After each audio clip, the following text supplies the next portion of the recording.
All right. Hello and welcome to ADC 505, Counseling Skills and Techniques. I'm Dr. Paulson. I'm going to record, kind of go over the view or review the course with you all. And I'm very glad you are here. I'm glad that you're a part of this class. I consider this class to really be foundational for developing the skills that are going to carry you um, through whatever organization or whatever career you want to be. I mean, some of you will probably want to be addiction counselors, others maybe licensed mental health counselors or licensed professional counselors, or maybe even marriage and family therapists. But regardless, you're really going to depend on and need to use these counseling skills and these techniques that we're going to be covering because they're so foundational. So I'm looking forward to it, and I'm glad to have this opportunity. Right. Okay. So after completing this 8-week course, you will be able to identify the key principles of counseling skills and techniques in order to improve your overall effectiveness as a counselor. So being able to summarize and paraphrase, being able to know the difference between focusing and attending skills. You'll also be able to discuss the various applicability of these counseling skills and how they relate to the field of counseling, and maybe and really even being able to see, like I mentioned before, addiction counseling, mental health counseling, professional counseling, seeing how they may vary to a degree in different settings. You'll be able to reflect on how these counseling skills apply and can be used in your current and future contexts. Uh, the so you'll be able to reflect from some of the assignments, like we'll have a journal that you'll be working on each week, and then also the previous goal I mentioned discussing. We'll also have group discussions or discussion boards. You'll also practice and record different evidence-based counseling skills used in counseling to receive feedback, and I'll go into more detail on that later over this review.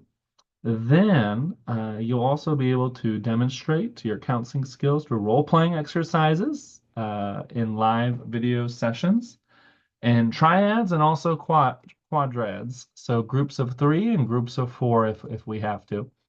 And then you'll also be able to use skills observation form to evaluate verbal and nonverbal counseling skills of one of your peers in a live video session. And we'll also be using Skill Setter 2 to record, but also kind of keep track of the different skills that you use and being able to really kind of show growth later on throughout the end of this course. It'll be really exciting to see how have actual evidence of how you started at the beginning and then compared to towards the end. It's really exciting. That's why really like this course. Now, we have weekly class Zoom meetings, 1 hour long each, where you're just practicing skills. And we'll have different case studies, we'll have different scenarios, and each scenario is really focuses on the skill that you'll be using. So it's all relevant, they build on each other as well. But they'll primarily focus on the skill that you're learning that week. Now, during 6 of the 8 weeks, you'll submit a skills observation form. So I will go into more detail on that. That is done at the end of our class, and it's really just you jotting down and kind of identifying what you recognize or what you observed in your triad, in your group, in your role play exercise.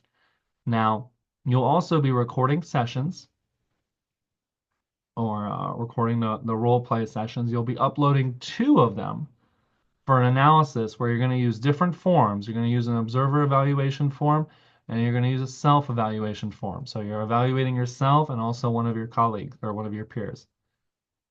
And it's incredibly important to get in the habit of that because that's really the only way we can grow. All right. Now, the best way to make the most out of this class is being ready to grow, being vulnerable, being, I would say, open to feedback. Any feedback is good feedback. We also want to recognize confidentiality. Um, while we are using role play exercises, I still think it's incredibly important to treat it like you would a real session. Kind of honor the fact that someone's opening up and sharing something.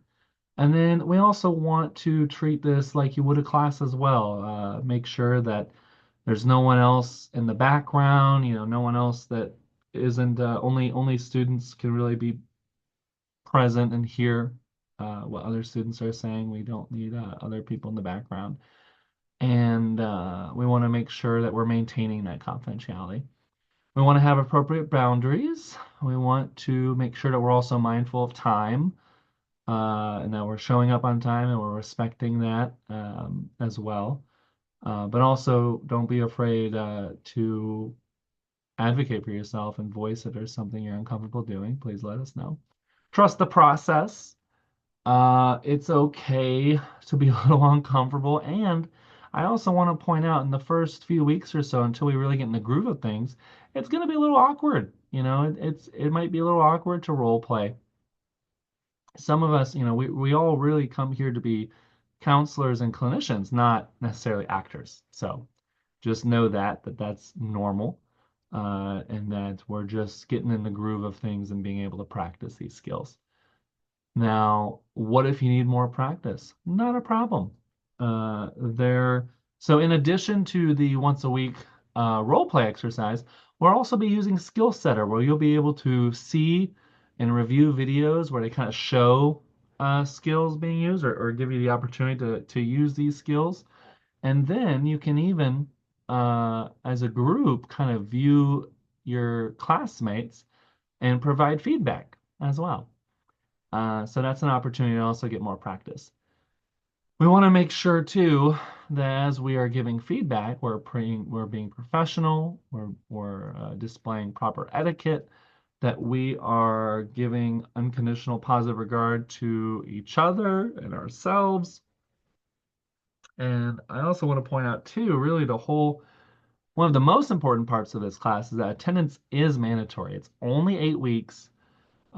When you really think about it, it's really a short time to kind of learn all these skills. So that's why it's really so important and pertinent that you are here for each and every single one. Because if you miss even one, I mean that's going to be it. It's really tough to make that up for the next in the next class. Because like I said before, a lot of these skills build on each other as well. Okay. Now, assignments. So we have chapter quizzes that focus on the reading. We have weekly class attendance. So you'll also be using the skills observation form. So that's done weekly. You'll also have the reflection journal and the video study guide. So that's something you'll be working on as well in your own time. But you will be doing it weekly. And it follows the format of the uh, books and the chapters that we'll be focused on and the videos. And the observer evaluation form and the self-evaluation form. So that'll be done twice during week 4 and week 6. The other weeks, you're just doing the skills observation form. Now, each week we'll be role playing in breakout groups where you'll be able to practice the skills covered in the module for that week. The goal of triad exercises is so that everyone has a chance to really practice those counseling skills in a safe environment. There will be myself and my co-instructor. We'll also be there and we'll be supervising, each group or each breakout group. So don't be alarmed. We're just here to help and assist. You'll learn by being able to experience the counseling process from different viewpoints and receiving feedback. Um, and I'll go a little bit more into detail on this right now. You will break into groups And you'll have one of three roles. You'll be able to be either a counselor, where you're practicing the helping skills, you're practicing being able to listen and paraphrase. You'll also have a chance to be the counselee or the client. You will be using the case study that's provided to you, um, and that should give you enough material to work with to kind of not only be the client, but I would say it also helps to really just try to make it as organic as possible. And then you'll be the observer, where you're kind of you'll be able to see your peers do the same thing. You'll see them be able to be the counselor and to be the client, and you'll just kind of jot down and notice and monitor and give feedback. That's an incredible, crucial role. Now, like I said before, if there's four students, there can be two observers. That's not a problem. Okay. And we only have the 1 hour, so I just want to be mindful of time when we have our class sessions. And everyone gets to go in each role at least once. Now, like I said before, in the Zoom session, we have the counselor, the client, the observer, sometimes two. It's important to know what is the role of the observer, what is expected of the client. Like I said before, the observer is kind of pointing out, and I'll go over the skills observation form so you know what to look for. And the client is really focused on just trying to breathe in life and into the character and try and make it as authentic as possible. It's important to stay focused.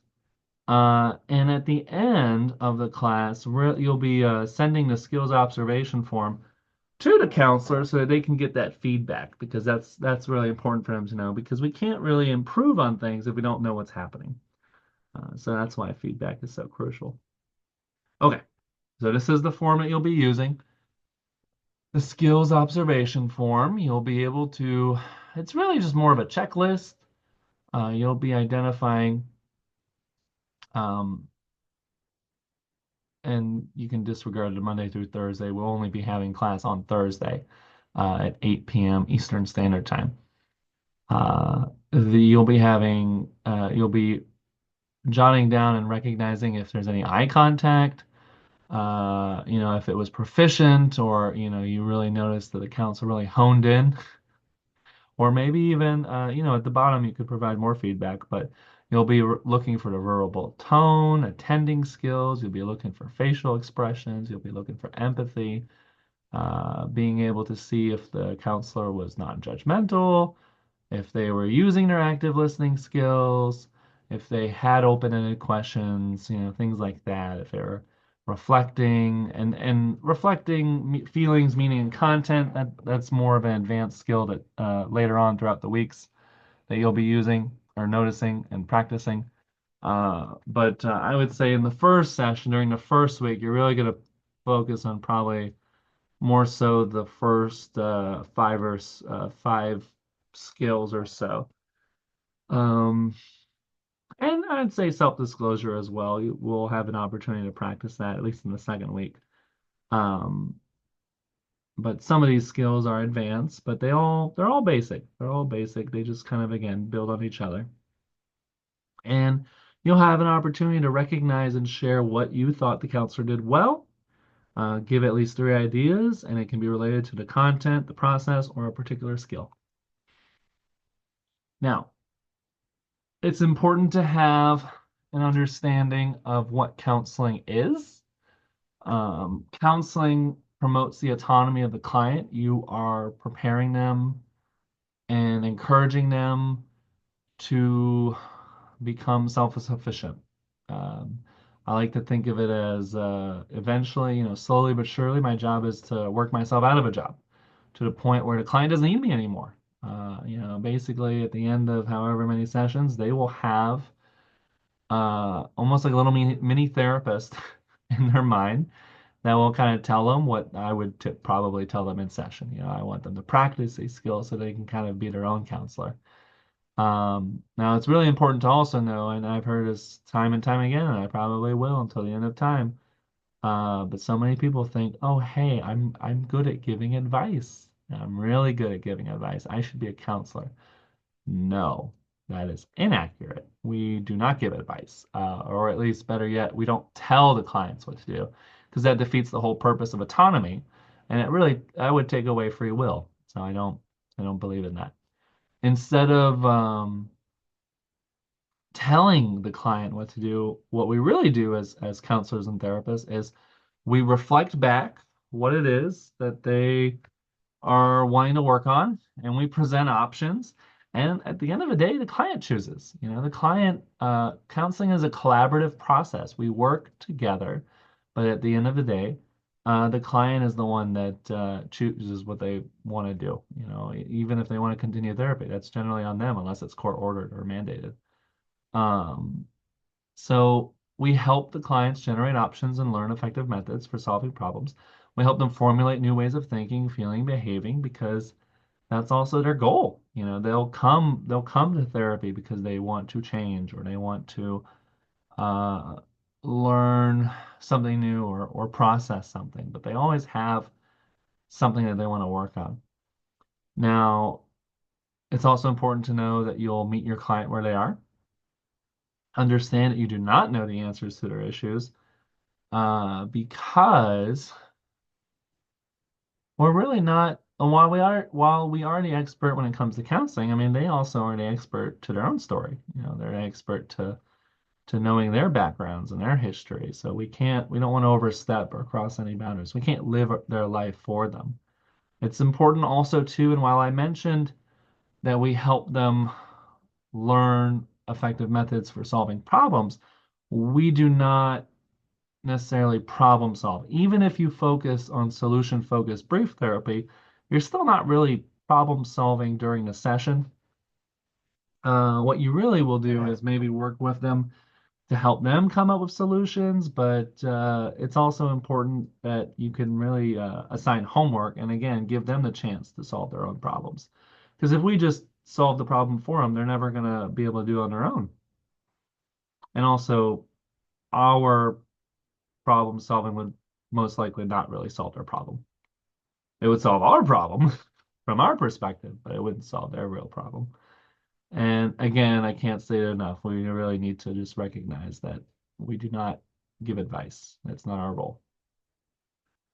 If you really want to be a counselor in the sense of where you're telling people, I would say take the route of legal counsel. That's where you're really telling them what they can and cannot do. But we do not do that in the sense of mental health or professional counseling. Okay, so this is really important, or are important questions to ask yourself. When does counseling begin? Some people would say it starts when the appointment is made.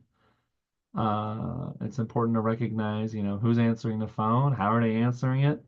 Are they being inviting and welcoming? Are they fostering or giving the client a chance to have a safe environment where they can come to? You know, does counseling start when they walk in a waiting room? It's important to know what the front office looks like. Is it a clinical setting or is it maybe a different or more laid back kind of setting? And then also to ask yourself, well, does it start when you welcome the client to your office? Does it start when you introduce yourself as their therapist? Does it start when you start billing them? Is that when counseling starts? It's really important to just kind of consider all this because all these factors could enhance the therapeutic process. Okay. Now, I want to also kind of normalize and just say it's incredibly normal to be anxious, to have some fears or concerns of being a new counselor. Some of you have been doing similar roles. You know, you've been case managers or peer support specialists or something else, or you're coming from a totally different field. You've been a baker or in the army or you know something else, and now you've found yourself answering the call to be a counselor. It's normal to have some issues or to have fear of not being competent. And I would say if you're aware of this, if you're aware of the concerns you have for being a new counselor, That's actually a good thing because it's important to have insight and it's important to have awareness. And we really can't do anything unless we're aware of it first. So good on that.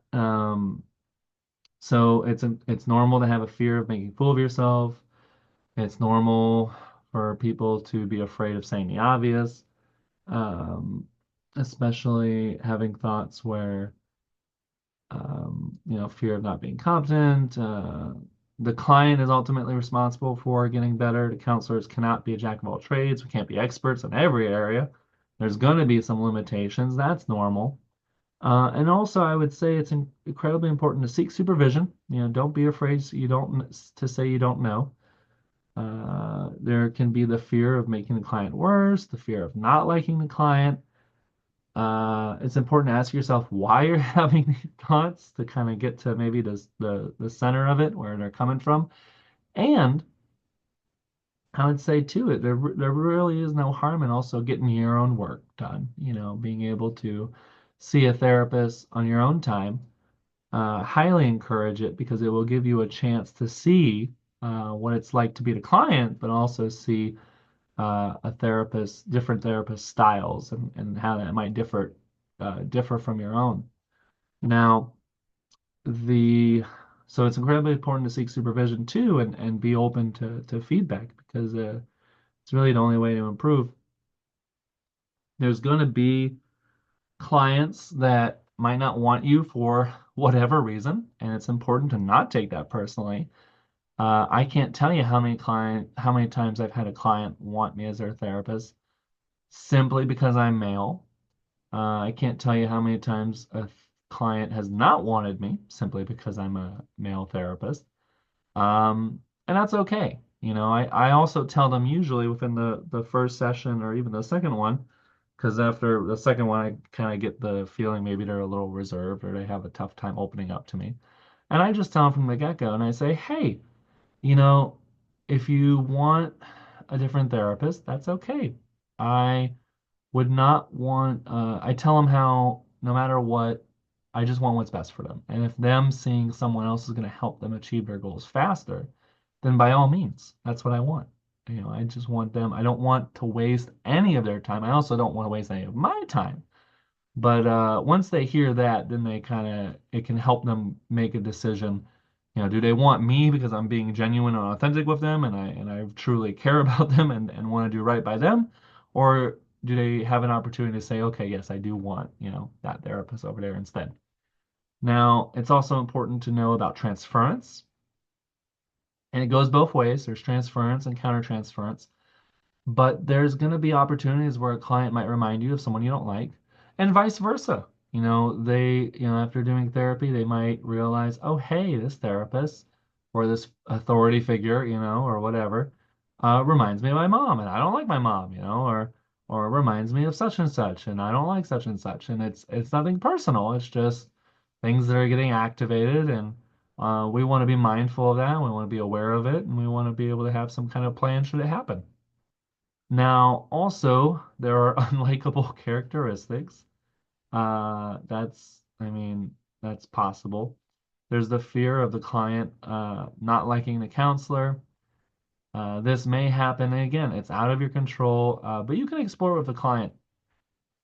And I usually tell my clients, hey, I hear what you're saying. You don't think I'm going to be a good fit.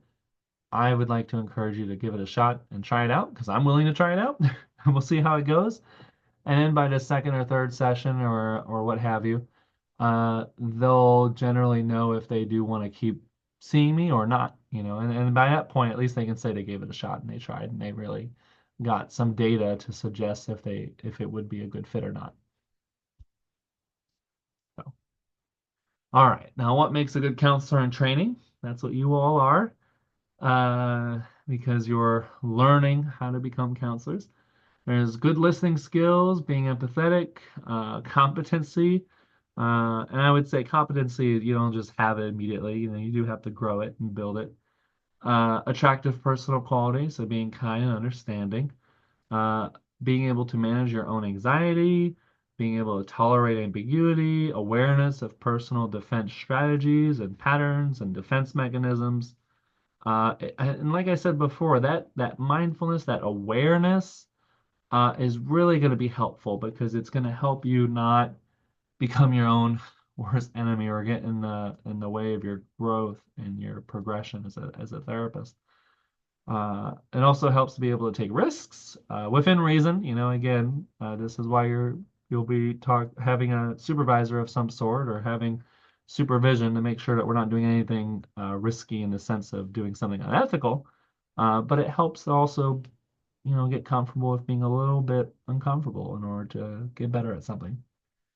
Self-awareness in the moment is incredibly crucial. It's one thing to reflect after the session, but even more so to be aware of your feelings and thoughts while you're in session and having clear boundaries, being able to know from the beginning what you are willing to show and present to a client and what you're not willing to show.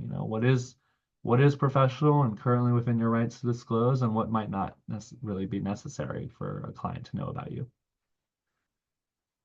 All right. And much like the stages of the helping process, there's a structure to counseling.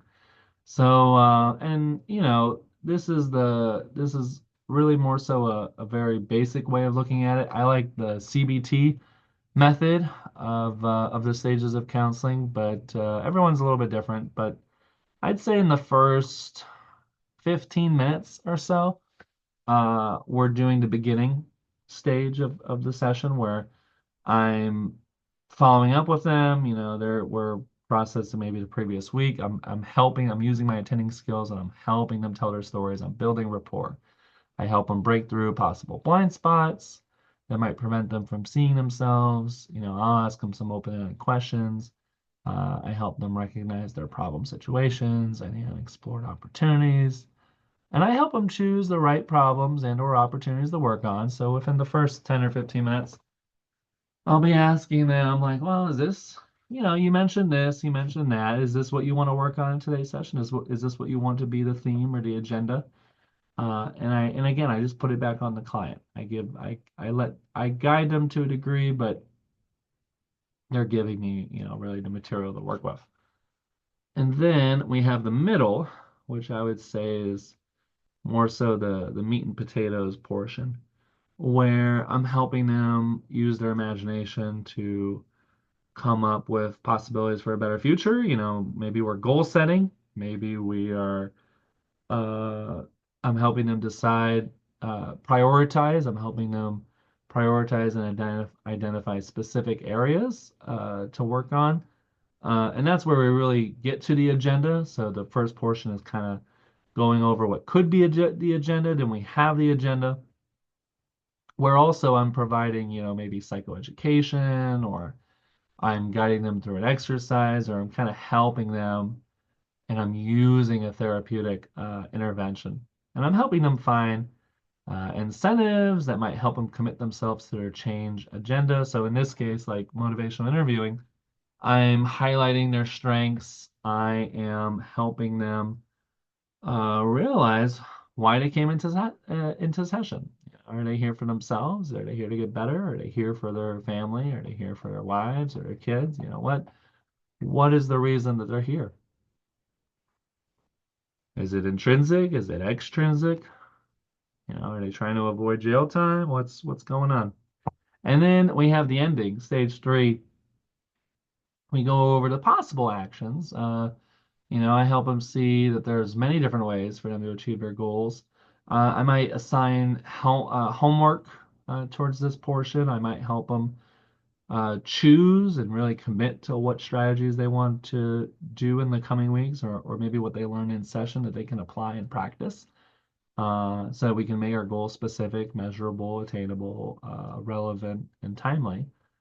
And then I'm also helping them come up with a plan or a strategy that they will in turn be able to bring to the next session, and we can review it. We can go over the progress, and this is all important information that I will be using when once a month or so when I'm reviewing the treatment plan to really show that, hey, we are making progress. I am helping them achieve their goals, and this is a positive experience for them. So. All right. Well, I want to thank everyone for listening to this. I look forward to seeing you all in class. And please don't hesitate to contact me or message me if there are issues with SkillSetter or Canvas or things like that. There's also student support that could help in some categories, and we'll go over that, depending on the situation. Thank you all, and have a good night.